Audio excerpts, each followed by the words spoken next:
हरिओम। एक फिल्मी गाना है, जाना था हमसे दूर बहाने बना लिए, जाना था हमसे दूर बहाने बना लिए। ये दुनियावी संदर्भ में गाया जाता है, लेकिन मेरे साथ इसका विपरीत हुआ। प्रभु को मेरे करीब आना था और मुझे प्रभु के करीब जाना था, तो प्रभु ने मेरी ऐसी मानसिक स्थिति कर दी, ऐसी व्यग्रता, ऐसी व्याकुलता, ऐसी तड़प पैदा कर दी उस छोटी सी उम्र में। तो प्रभु ने बहाने बना लिए। प्रभु की असीम कृपा है, उन्होंने मुझे गुरु से, आत्मज्ञानी गुरु से, ब्रह्मज्ञानी गुरु से हमारी भेंट करवाई। जीवन धन हो गया, जीवन का उद्देश्य प्राप्त हुआ, एक मार्ग मिला, वास्तविक मार्ग। मार्ग तो दुनिया में बहुत हैं और सब चल रहे हैं अपने अपने मार्ग पर, लेकिन सारे मार्ग संसार के स्वार्थ से भरे हैं। निराकार ने मुझे परमार्थ के मार्ग पे एक सच्चे गुरु से भेंट कराई। ये प्रभु की करुणा है, जिसके जीवन में एक सच्चे गुरु की प्राप्ति हो गई, ये समझ लो उसका जीवन धन हो गया। इससे बड़ी करुणा कोई नहीं है। आप ये न समझना कि बहुत धन संपदा होना भगवान होना है,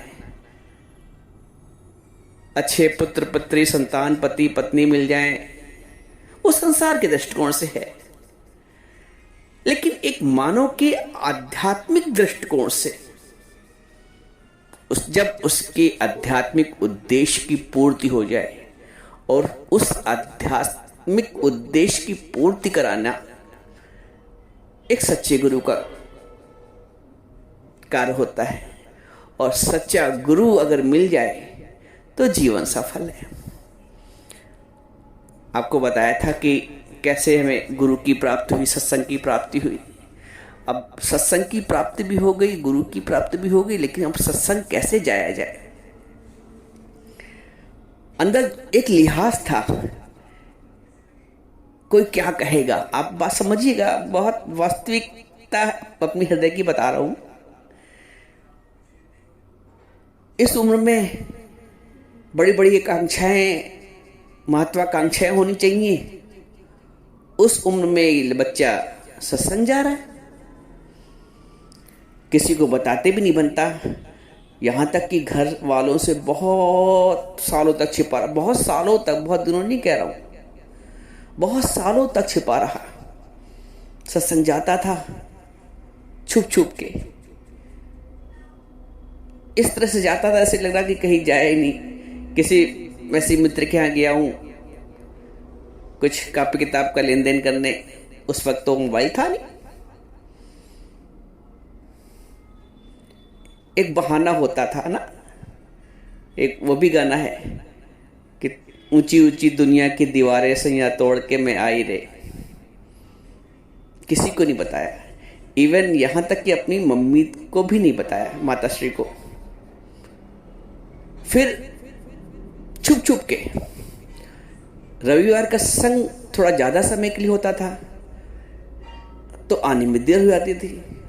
उस दिन का एक प्लस पॉइंट ये था कि पहले जमाने में दूरदर्शन पे वो जो आते थे सीरियल लगातार संडे को, तो सीरियल जब मैं लौट के आता था वो सीरियल चल रहे होते थे, और सब लोग बैठ के देख रहे होते थे टीवी में। कुछ बच्चे पड़ोस के भी आ जाते थे, बैठे रहते थे। और मैं सत्संग से लौट के अंदर तो चलता था उधड़ बुन कि कोई पूछ बैठेगा तो क्या बताएंगे। अब अंदर बहता, बताते तो शायद हिम्मत खुलती, लेकिन अब बचपना आके चुपचाप बैठ जाते थे, लग रहा कहीं गए नहीं। एक भोलापन कह लो, एक बचपना कह लो, एक यही कह लो, और क्या। तो इस तरह से बच बच के छुप छुप के सत्संग जाते थे। अभी सत्संग जाते कुछ समय ही हुआ था प्रभु ने कुछ ऐसी एकाग्रता का अंदर निर्माण कर दिया, ऐसे भावों को प्रदान किया गुरु ने कि वो जो विचार थे सत्संग के वो और अपनी गहराई से छाप छोड़ने लगे। और कुछ ही दिनों में भाव ऐसा जगा, प्रभु की इच्छा और गुरु की करुणा, गुरु की कृपा।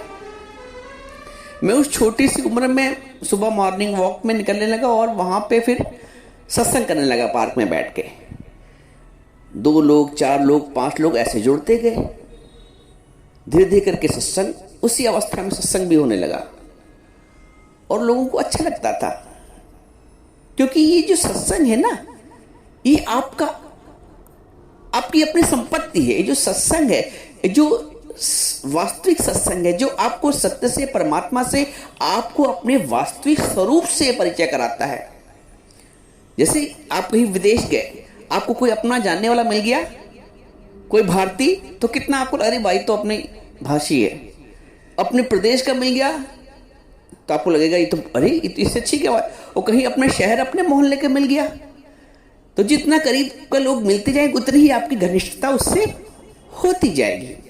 तो जो सत्संग है ये परमात्मा का सबसे निकटतम रिश्ता है, और ये रिश्ता इतना गहरा है कि आगे चल के 2 से फिर 1 हो जाता है। इतना घनिष्ठ रिश्ता है सत्य का, और सत्संग इसमें एक मार्ग बनता है। बोलते हैं जिस देख दिखावे तिसके बल जाए, उस गुरु के बल जाओ जो तुम्हें, ये नानक जी बोलते हैं, जिस देख दिखावे, जिसने प्रभु को देखा है, साक्षात्कार किया है, अनुभूत किया है, जिस देख दिखावे, और तुमको भी उसका साक्षात्कार कराता है। जैसे रामकृष्ण परमहंस ने विवेकानंद को साक्षात्कार कराया। देखो जो दृष्टि है ना, वो ब्रह्ममय हो जाती है, वो भगवतमय हो जाती है।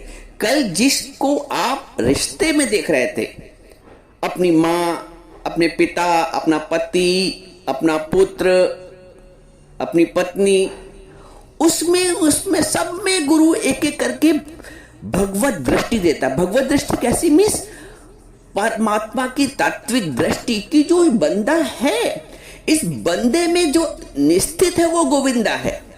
बंदे में जो जिसकी शक्ति से, जिसकी सत्ता से, जिसकी चेतना से वो बंदा कार्यशील है, वो गोविंदा है, वो गोविंद है, वो परमात्मा है। ये है तत्व दृष्टि। ये तत्व दृष्टि समानता संसार में नहीं मिल पाती। तो जिस देख दिखावे तिसके बल जाए, भगवान ने भी इसको गीता में बोला है, तत्विद प्रणिपातेन परिप्रश्नेन सेव्या उपदेक्षयन्ति ते ज्ञानम ज्ञानिनः तत्वदर्शिना। उसके प्रणिपातेन, उसके ऊपर निछावर हो जाओ, उसके चरणों में गिर जाओ। जो तत्वदर्शी गुरु है, जो तुमको तत्व का साक्षात्कार करा सकता है। देखो प्रभु का देखने का मतलब अनुभूति। रसगुल्ला खाया है तो उसका जो तत्व था, मिठास, वो आपने अनुभूत की है। अब कोई कहे उसको दिखाओ उस मिठास को, आप कैसे दिखाओगे? आपने कहा कि नहीं भाई, मिठास को दिखा कैसे सकता हूं, वो तो अनुभव की चीज है। तो जो तत्व है, गन्ना आप देख सकते हो लेकिन उसकी मिठास को अनुभव कर सकते हो। तो व्यक्ति को आप देख सकते हो लेकिन उसके अंदर जो समाहित व्यक्तित्व है, तत्व है, उसका आप अनुभव कर सकते हो। ये उतना इसको रहस्य बोल भगवान ने, रहस्यम ही एतत् उत्तमम। भगवान ने इसको उत्तम से उत्तम रहस्य बोला इस ज्ञान को। ज्ञान का मतलब कोई दिखावा नहीं, कोई आडंबर नहीं, कोई शो ऑफ नहीं। जो अनुभूत कर चुका है उस सत्य की, और हमको भी वही अनुभूत करा भी सकता है। तो जिस देख दिखावे तिसके बल जाए। तो ये जब सत्य की प्राप्ति हुई, बहुत बहुत बहुत बहुत जन्मों का पुण्य जागता है जब जीवन में सच्चे गुरु की प्राप्ति होती है। बहुत जन्मों का पुण्य जागता है। तो जीवन का पुण्य जागृत हुआ। प्रभु ने मुझे व्यग्र किया, व्याकुल किया, तड़पाया, रुलाया, बहुत रोता भी था चुप चुप के। और उस तड़प ने सत्संग का मार्ग दिया। उन आंटी के रूप में मुझे सत्संग ले गई। गुरु प्रभु हर रूप में आता है, न जाने किस भेष में नारायण मिल जाए। इस बात का अनुभव हुआ कि न जाने किस भेष में, और फिर आगे चल के यह अनुभव हुआ कि हर भेष में नारायण, न जाने किस भेष के नारायण नहीं, फिर तो यह होता है कि हर भेष में नारायण मिल जाए। जो हमसे उल्टा चल रहा है वो भी नारायण है, और जो हमारा पथ प्रदर्शन कर रहा है उसमें भी नारायण है। क्योंकि देखो, मीरा ने नारायण में तो नारायण देखा ही सब कहीं सर्वत्र। सांप आया तो उसमें भी नारायण का दर्शन किया। नामदेव जी ने एक कुत्ते में नारायण का दर्शन किया। रोटी पका के रख रहे थे, पकाते जा रहे थे, कुत्ता आके उठा के चल दिया। उन्हें पलट के देखा तो कुत्ता उनकी रोटी उठा के जा रहा था। नामदेव जी की प्रार्थना करने लगे हाथ जोड़ के, नारायण स्वामी घी तो लेते जाओ। बोले भगवान से वो कि स्वामी रूखी तो ना खाओ, स्वामी घी तो लेते जाओ। रूप अपना क्यों मुझसे छुपा रहा, तूने शकल बनाई है श्वान की, और मुझे ओढ़नी उड़ा दी इंसान की। ये है तत्व दृष्टि। आप कहते ना, अभी कोई यहां पे बुद्धिजीवी हो, तार्किक व्यक्ति हो तो कहेगा दिखाओ भगवान। भगवान वो परम सत्ता है, वो परम चेतना है जिसका अनुभव किया जा सकता है। जैसे बताया ना, गन्ने को तो देखा जा सकता है जो साकार है, लेकिन जो मिठास है उसका अनुभव क्या है, उसको ग्रहण करके उसका अनुभव किया जा सकता है, उसका सेवन करके उसका अनुभव किया जा सकता है। रसगुल्ले को देखा जा सकता है, परंतु मिठास को तो अनुभव किया जा सकता है। तो संपूर्ण संसार दिखने में जो आ रहा है, लेकिन अंदर जो सत्व है, जो तत्व है, जो मिठास है, जो सेवन करने योग्य है, वो परमात्मा की शक्ति, वो तत्व। भगवान ने जो अर्जुन को विराट स्वरूप दिखाया था, इसका तात्पर्य यही है कि हमारा सच्चा गुरु भी हमसे बोलता है कि हर एक चीज में नारायण के सिवा कुछ है ही नहीं।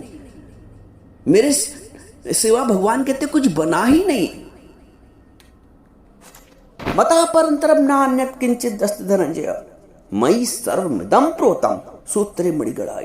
भगवान कहते हैं मयि सर्वमिदं प्रोतम,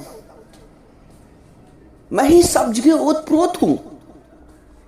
तो इस बात का विश्वास,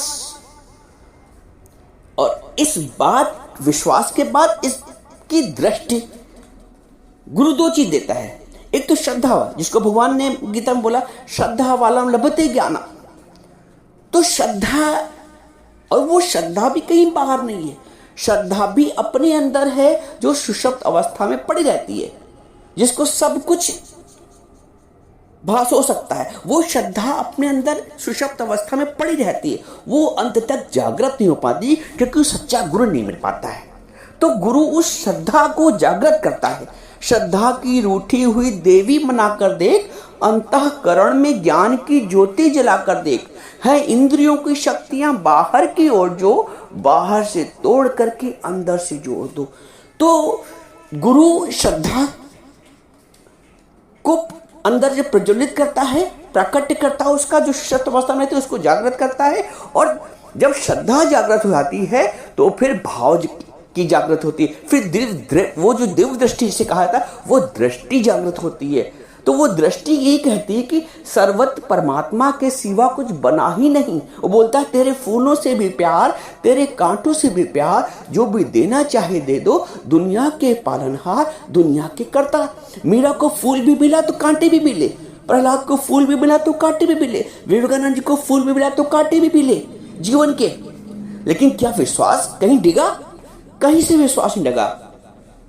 आया जब काला नाग, बोली धन मेरे भाग, प्रभु आए आज सांप के लिबास में। आओ आओ बनवारी, काली कृष्ण मुरारी। ये है विश्वास जो अंदर पड़ा रहता है, ये है श्रद्धा। उस श्रद्धा को एक सच्चा गुरु जागृत करता है। एक सच्चा गुरु ही उसको सामर्थ्य है कि वो जागृत कर दे। बाकी शो ऑफ वाले लोगों में जहां दिखावा है वहां वो श्रद्धा भी सुषुप्त अवस्था में पड़ी रहती है। बाहर की अदर एक्टिविटीज, अन्य गतिविधियां शुरू हो जाती है जीवन में, लेकिन जो सुषुप्त अवस्था में पड़ी हमारी श्रद्धा है, जो हमारा ज्ञान है, जो हमारा आनंद है, वो जागृत नहीं हो पाता है। वो जो दृष्टि है, तत्व दृष्टि, वो जागृत नहीं हो पाती, वो नहीं ग्रहण हो पाती है। तो एक सच्चे गुरु का ये योगदान है हमारे जीवन में कि वो हमें ऐसी दृष्टि दे, ऐसी हमारी श्रद्धा का, विश्वास का और सर्वत्र परमात्मा का दर्शन कराए। विवेकानंद जब भगवान अपने गुरु से ऐसी शक्तियां तात्पर्य ज्ञान, कोई बाहर की विभूतियां, कोई शक्तियां उन्होंने प्राप्त नहीं की। एक अंदर का विश्वास ही सबसे बड़ी शक्ति है, श्रद्धा ही सबसे बड़ी शक्ति है, भाव ही सबसे बड़ी शक्ति है। जिस दिन आपके अंदर वो भाव, वो श्रद्धा, वो दृष्टि आ जाएगी, देखो आपका जीवन कितना निर्मल हो जाता है। तभी कबीर ने बोला है कि कबीरा मन निर्मल भया, जैसे गंगा नीर पाछे लागा हरि फिरे। कहे कबीर कबीर करो निर्मल को मन, गुरु के ज्ञान से मन को निर्मल करो, मन को कुंठित मत रखो पहले की तरह। इसके लिए मन को निर्मल करने के लिए तुम्हारा स्वयं का पुरुषार्थ चाहिए, स्वयं का पुरुषार्थ। तो कबीरा मन निर्मल भया, जैसे गंगा नीर और पाछे लागा हरि फिरे। कहे कबीर कबीर फिर प्रभु आपके पीछे, हरि आपके पीछे लग जाएगा। अरे फलाने रुको रुको रुको रुको, अभी आप भगवान को के पीछे पड़े हो, फिर भगवान आपके पीछे पड़ जाएगा, वो आपके बिना नहीं रह पाएगा। पाछे लागा हरि फिरे, कहे कबीर।